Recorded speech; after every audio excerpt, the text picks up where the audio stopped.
what was interesting in my master's program, which was criminal forensics, we did a lot of research on bodies that were donated to the program, Florida Gulf Coast University in Fort Myers. And I became very passionate about their anatomical donation program, which most funeral directors, if they're serving in Florida, are not even aware of.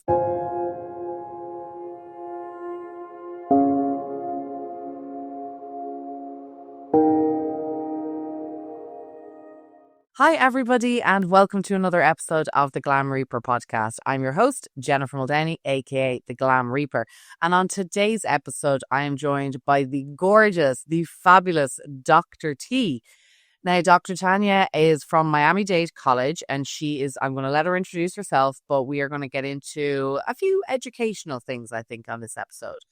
So, Dr. T, welcome. Tell, for those of us who do not know you, which you are infamous, from my move to Florida, I was told you have to talk to Dr. T, you have to talk to Dr. T. We did thankfully connect, but tell those of us who do not know who you are. Wow, what an introduction. Well, first of all, Jennifer, thank you so much. It's been an absolute pleasure getting to know you and your journey to Florida and visiting Miami Dade College very recently. So I'm super excited to be part of your podcast. And for those of you that don't know me, my name is Tanya Scotece, and I oversee the mortuary program at Miami Dade College. I am a licensed funeral director embalmer, and I do hold a PhD in curriculum and instruction. So that's a little bit about the academic, but feel free to dive deep. So, you're Florida born and bred, correct? No, actually born and raised from Connecticut. So I was born and raised Hartford, Connecticut, for those New Englanders out there. And my family and I transitioned to Florida back in 2005. And I started my journey in funeral service, actually working in industry, January of 2006. Oh my gosh. Okay. So the move coincided with the move into mortuary. Tell us a little bit about that, because we talked about that. She gave me a beautiful tour of Miami Dade. Maybe we'll try and include some of it in the video portion of this podcast, but we'll definitely get it on our socials. But you tell us a little bit about your journey into mortuary science and into funerals. Sure. So when I was very young, probably, maybe 8, 9 years old, I used to love to frequent cemeteries. I still do. Love to look at the old, gravestones, tombstones, headstones, and kind of figure out, how the person died. And I was kind of like the forensic per se. But I actually started my early journey in the medical administration world. So I started at 16 years old, which I was a sophomore in high school. And I started with a radiology company, which later merged with cardiovascular. And I was at that company through high school, and then they created a position for me when I graduated high school. So I was with that company up until my mid-30s. So a very, very long time with one company, 3 mergers. And it was during that time that I had this, I wouldn't want to call it my mesmerizing moment. I had gone to my first wake when I was 12 years old, back in Connecticut. And it was my mom's friend's mother. So my mother's friend's mom, who I had no interaction with, did not know the person. My mom just picked me up from 7th grade, said, we're going to a funeral. I was like, okay, like I didn't know good or bad, positive, negative. So showed up at the funeral home and was greeted by the men in black with beautiful chandeliers above me. And that is why to this day I'm always in sparkles, because the chandeliers remind me and define me of why I do what I do. So that is the reason for sparkles when people kind of sit there like, why is she always in sparkles? Some days they're big, some days they're small, but they're always there. In any case, Jennifer, so I started my mortuary career while I was working for a surgeon at Hartford Hospital. And there was no rhyme or reason. I just went into work one day, did not dream about it, did not think about it. But I always remember that moment at that wake when I was 12 years old, greeted by the men in black. And I went up to the casket and visited the person. And I remember, in this funeral parlor, asking my mom, can I touch the deceased? And my mom said, no, you're not supposed to touch the deceased. Just say a prayer and sit down. I said, okay. So I put a prayer, sat down, And then I see all these people kind of walking by the hallway, and I'm like peering out, and I was like very shy, and I'm like, I wonder where those folks are going. Well, there was a man that was being waked at the other side of the funeral home. So I said to my mom, can I go to his wake? And she's like, you're supposed to know the people and not just barge in on people's wakes. But I did. I actually did by myself, paid my respects. I knew better than ask anybody if I could touch the man. H did not. And I just that moment defined me. But when I was working for the surgeon, it was not like I went into work saying, oh, I did research or positive, negative. I literally just called up a local funeral home in Connecticut. And by 12 o'clock, I was sitting in the program coordinator's office. And by that afternoon, I had rolled in my first class. And it was like just something that was a calling, for lack of a better word. Yeah. That's how I got started. That's where it started. I knew some of that story. I did not know about the chandeliers and the sparkles, which makes so much sense. And I love that now to know that about you. The quote, leave a little sparkle wherever you go, is absolutely Dr. T to a T. Yeah. So I love that because you're very glamorous. You're very, in some respects, you're not the typical funeral director that the public can kind of know, the man in black suits, in dark black suits. Like you're so warm, you're so lovely, you're so gorgeous, you're so fabulous. And that's what funeral directors are, but there is this perception in the media, in, movies and TV, that we're all sort of like the Lurch, from the Addams Family, and we're just kind of quietly lurking in the corridors. So I love that story. You're too kind. You're too kind. No, it's true. It's true. It's all true. Please look at the YouTube video if you're listening to this just on audio. But it's you. Okay, so you went into funeral service, and that was it. I love that. Like from such a long-standing career in something else, but something kind of similar, aligned as such. But you went into mortuary science, and then trained to become a funeral director, and then obviously Florida happened, and then now you're teaching in Miami Dade. So tell us how that transition happened. Sure. So interestingly enough, when to leave the medical world, sometimes, we're faced with challenges. And my former boss, the surgeon, actually had a cardiac event, did not pass away as a result of it, but we had to close the practice. And I was about one semester shy of me completing mortuary school. Which sometimes, as, second and third career folks, it's kind of like, we always think we're, too old, or, there's not a good reason, or, is it a positive, negative, situation where for me, I had a draw to go into the mortuary world, but did not know how I was going to leave the medical. I had been in medical over close to 21 years. So I had a full career in the medical world. It was easy. I knew it like my name. So going into the mortuary world, when I moved to Florida with my family, we were on the West Coast, which is 3 hours from Miami. So if you look at the Florida, straight across the state of Florida. Yeah. And I landed an awesome internship opportunity with Farley Funeral Homes and Crematory. I was hired by David Farley, and then his daughter, Michelle Farley Williams, and her husband, John Williams, bought the funeral home from the mom and dad. And I stayed on. My entire career in Florida was under their leadership. And I quickly got did my internship there, which was 1 year in Florida. And depending on where our listeners are in the world, sometimes people will refer to it as an internship or apprenticeship. That's state specific. So Florida, it's a 1 year internship for Florida funeral director and embalmers. So my journey, I was very new to funeral service, and, just had a fascination and wanted to learn a lot. So those first couple of years, really got into the associations, went to the NFDA. I think it was back in Pennsylvania, went to one in Chicago, went to the ICCFA. I completed their 4-year program, which is the university program.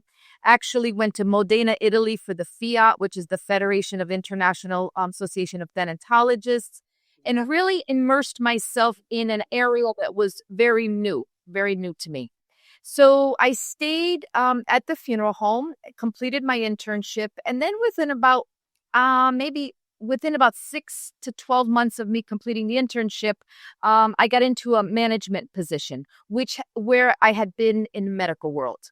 Right. So anybody that's out there listening thinking you have to start over. So sometimes it's kind of like the skills carry you and they follow you wherever you go, but it's just a matter of something different as far as what you're actually learning about and studying about. Yeah. So my formative years in the funeral world were just that, very much immersed in the associations, understanding.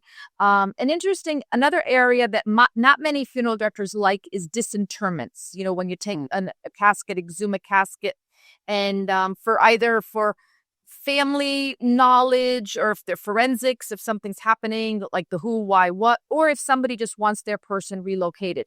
So that's not an area that many funeral directors venture into. And because I was so new, I didn't really have a passion for liking it or disliking it. I just did it. And I became quite good at it. So I was overseeing the disinterments at the funeral home. And that journey basically led me of my curiosity of staying in school. So for those of you that don't know me, I actually started my associate degree in my mid-30s. I did not come back to school. A lot of folks, they do a bachelor's and then they come back much later. So I actually started my academic career in my mid-30s. I tried college right out of high school, but I was more of a worker, and it was just easier at that time for me just to go to work and be a good worker. Yeah. So I stayed in school, and so I completed my bachelor's in criminal justice from the University of South Florida, which is in Tampa. My master's is in criminal forensics with a concentration in medical legal death investigation. And then my PhD, as I mentioned, is in curriculum and instruction. I actually have a cognate in evaluation. And so therefore, what led me to teach, I never saw out to be an academic. That was not an initial goal of mine. I was just happy to be in the mortuary world. But with my professors encouraging me, like, Tanya, go to school, stay in school. And I didn't even know one word was like, get your bachelor's degree. I'm like, what is that? Like, I was so new to academia, Yeah. And then like, you need a doctorate, you have to get a PhD. So, exploring those options was also interesting. So I graduated in 2015 in December from University of South Florida with my doctorate. And I stayed on with the funeral home another 3 years. And during that 3 years, it was kind of like, I loved the job, was always asking for more responsibilities. I kind of ventured out. I was doing community outreach, lunch and learns. We had 35 employees. I was responsible for 2 funeral homes, a cemetery, did pre-need, at-need, helped with aftercare, training, development. So it kind of got to a point that I'm just very curious when I get into something.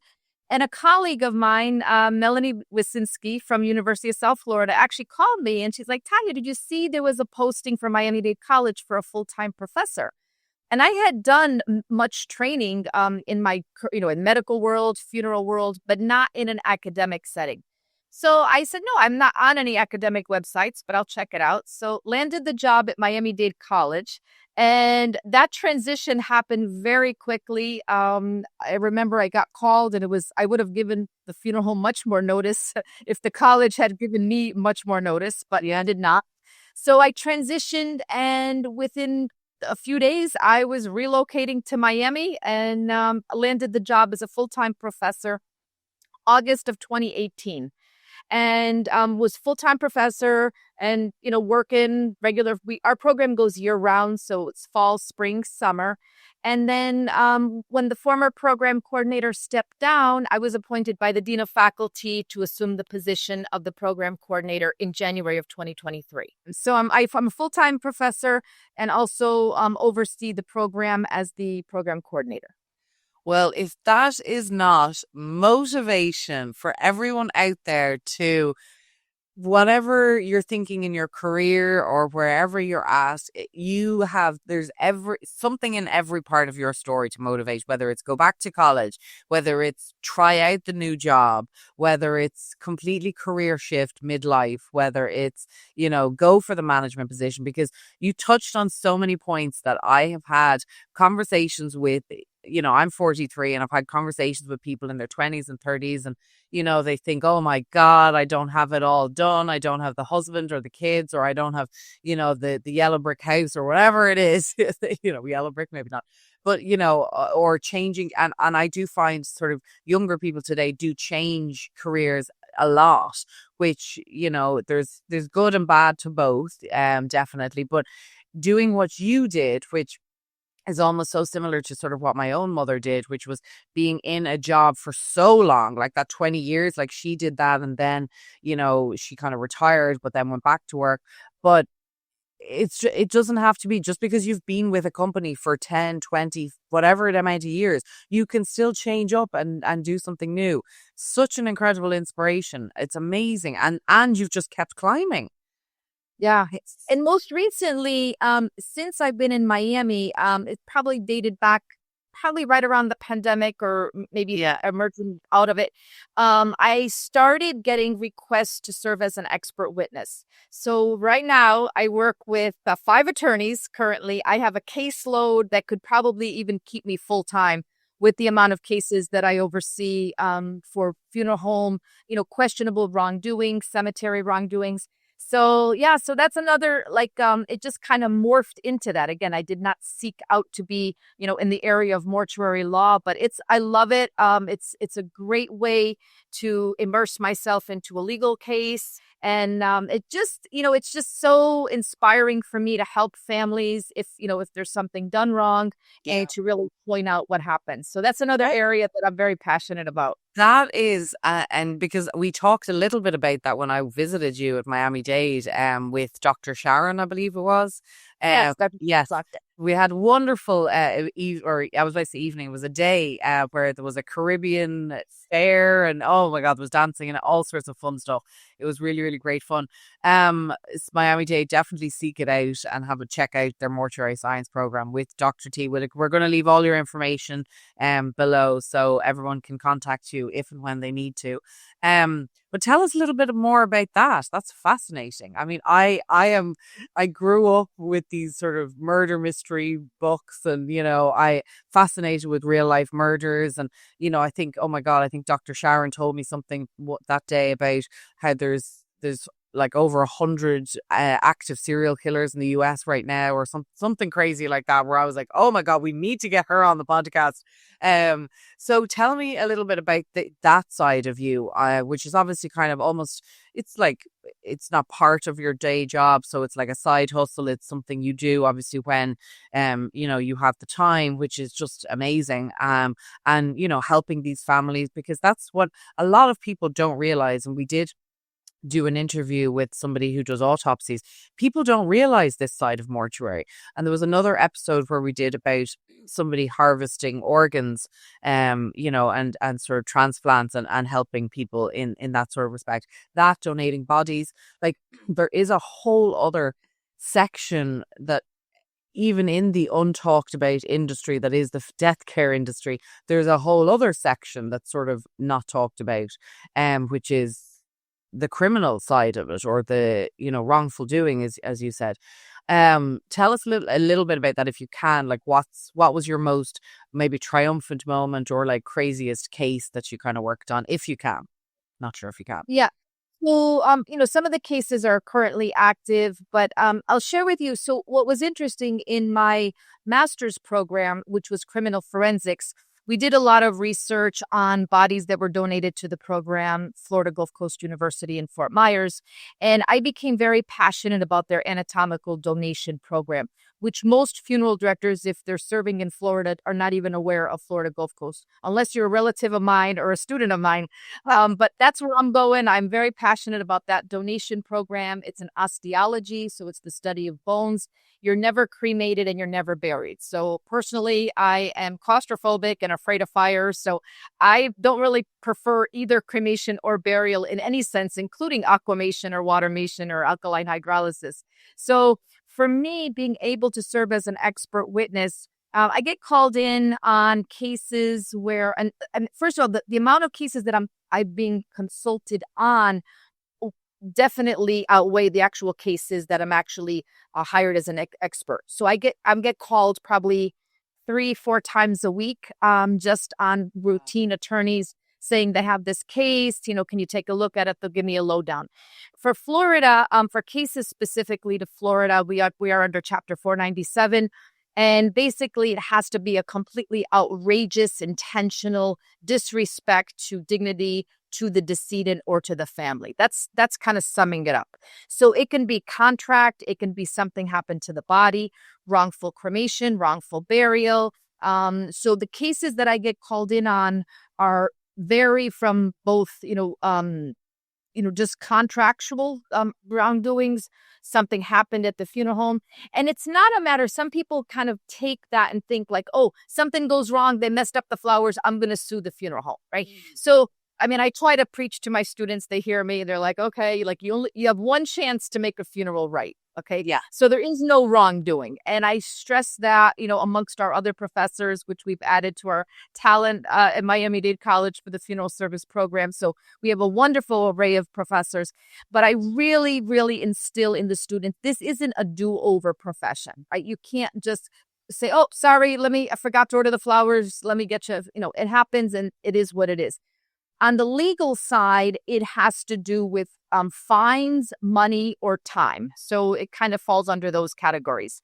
So depending. And another interesting aspect is most folks don't realize that this is all public information. So if you want to use a funeral home or go work at a funeral home, it's all public information about any mishaps, blemishes, wrongdoing cases. So I really stress to our students, just because you think the funeral home looks good from a website, from their cars, from their staff, make sure you do your homework because you want to make sure that you're learning it the correct way.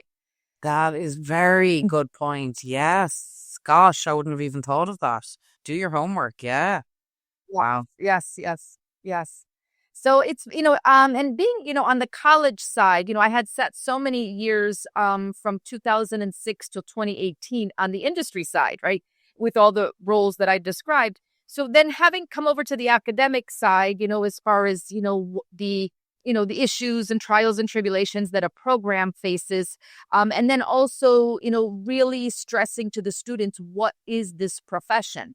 I like to share, I could break down for you, if you'd like to hear, Miss Jennifer, 3 categories of our student, like what kind of students go to mortuary school. Sure. Okay. Yeah. So we have, my first group is usually second or even third career. So I have, array of students ranging from, as young as 18 all the way, my most recent graduate, 72 years old, and every age in between.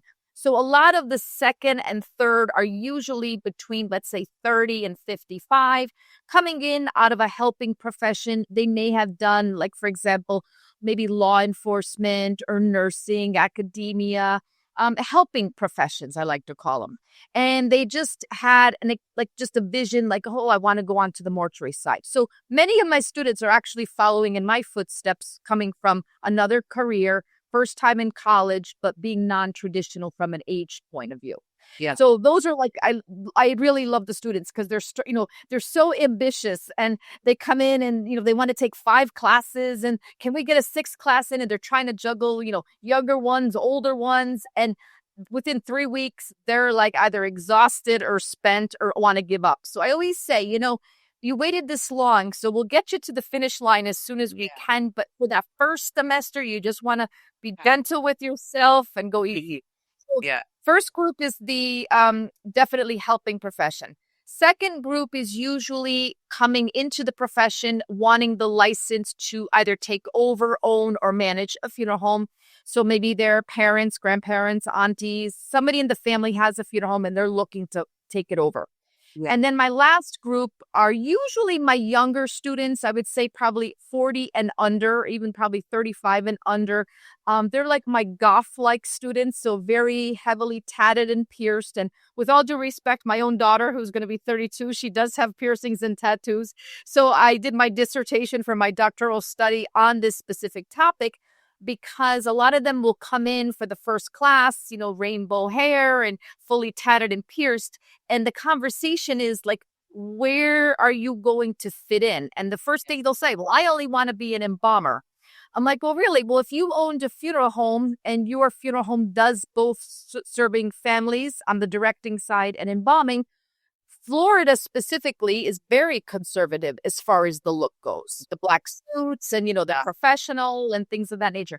So it's my job to educate students about what it is the industry is looking for. So we always have industry partners come in and, share what their handbook says and things. So I'm not saying that they can't get hired. That would be an inaccurate statement. It's just I want them to be the best that they can be. And I want them to go to the top of the list for hiring and not get excluded because somebody came in with purple, green, or blue hair. Right. Right. So those are the three types of just, the populations that we see, at the program. We've had several challenges over the past couple of years. So we are currently just at about 106 students, 106 in the program. And it's a great career. I mean, for anybody that wants to, just do something different. I like to say, time goes by whether we do something or not. And, I just kind of got into this learning phase. And I just think it's, anybody here listening to this podcast or watching it, if there's something that you want to do and you just feel like, well, I've done something for so long, it's time to move, and try something different. Yeah. Yeah, I mean, it's having visited the college seems fantastic. You're fantastic. I met one or two of the other professors that were there. And I think if you're definitely, obviously, depending on what state you're listening to this from or what country you're listening to this from, obviously Miami-Dade might not be accessible or for everybody, but I definitely think reaching out to you, Dr. T, and, you're such a lovely, warm person. And I think, I'm kind of offering you up here, but I am sure you'd be happy to answer any questions that any budding mortuary student might have because, it can be daunting. And I work with a couple of programs that offer mentors for free for students as well, because, the sad fact of it is a lot of them, they go into school, they do school, they go into the funeral home, and then they leave within sort of 5 years. And so it's figuring out why that's happening, how that's happening, and sort of how can we as an industry prevent that from happening, because we are going to,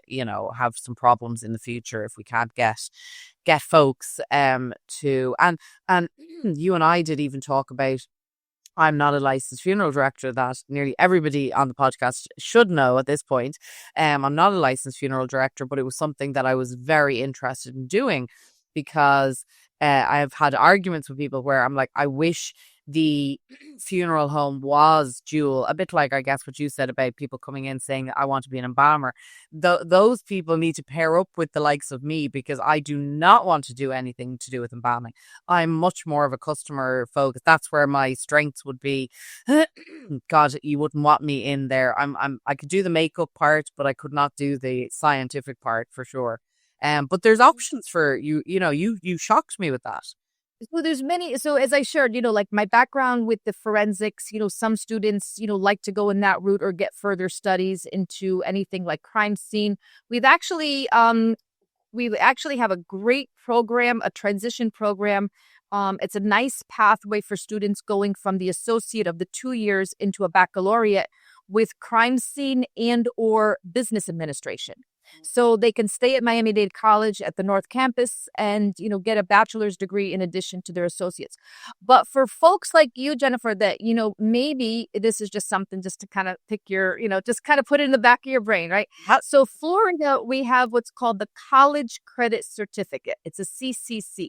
And some schools offer it. What it is a 1 year, you do 1 year internship, just like you would for the associate. But it's the funeral directing side only.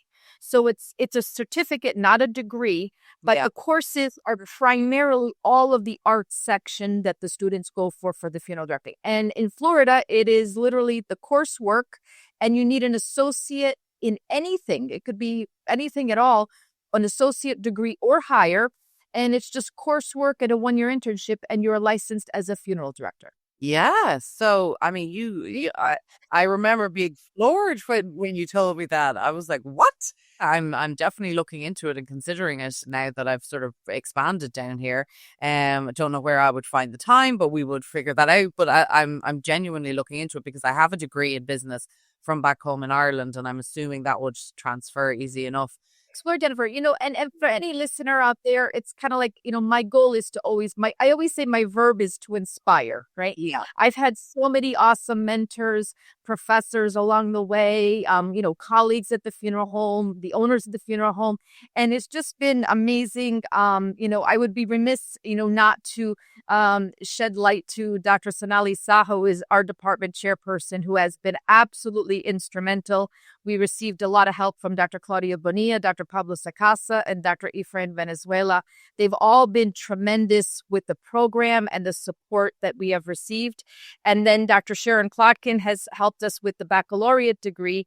So students have a great, great array of resources. But if anybody out there is listening, if you are interested in getting, for cremation or pre-need, or if you want to get into doing disinterments, if you want to get into, anything and anything, or even just having the foundation as a stepping stone for another degree, right? Because I figure that, we're all here to learn, and the time goes by. And it's, my daughter was nearly 7 when I started in school, and she was my biggest advocate, my biggest cheerleader. And yeah, it's but she had no interest in going into the mortuary world. That's not her thing. And that's okay. And that's okay. Okay. That's okay. Tanya, you are an absolute treasure. I'm so glad that I can now call you a friend, and you're just a light in this business, I just feel. And shout out to Brian from undertaking the podcast for introducing us. And I think it was, via LinkedIn, then we hooked up and we eventually met in person, which is the story of life nowadays. You start online a lot of times and then you meet in person, hopefully. But it's amazing the relationships that can be built online and virtually and stuff these days. So don't ever feel like you're alone. I've said it once, I'll say it a million times. You can always reach out to me and I can direct you in the right direction. Because it can be an isolating business. It can be an isolating country, as busy as the United States is. Or if you're listening from Ireland or the UK or anywhere, who knows? But thank you so much for joining us. We could probably talk for hours. I'm sure you could probably. Yes, yes, yes. Yeah, absolutely. I want to ask you though. So can you share? I'm sure our students will be listening from Miami Dade College. Tell us some of the initiatives that we had discussed for, you and your colleagues coming in for the different things for the students to get, firsthand experience on. Yeah, for sure. So, oh God, the tables have turned. I'm now the interviewee. Yeah, so for sure, any colleges, but we've specifically spoken about Miami Dade or anybody who's interested. There's 2 things we offer with my company Muldowney Memorials, which is celebrant work and the memorial planning. Celebrant work is like a priest, but not a priest, or a rabbi, but not a rabbi, somebody to MC the funeral service, somebody to lead it, build a beautiful creative service. And a memorial planner is the easiest way to describe it. It's like a wedding planner, but for funerals. It is not a funeral director. It is not replacing a funeral director. It is working hand in hand.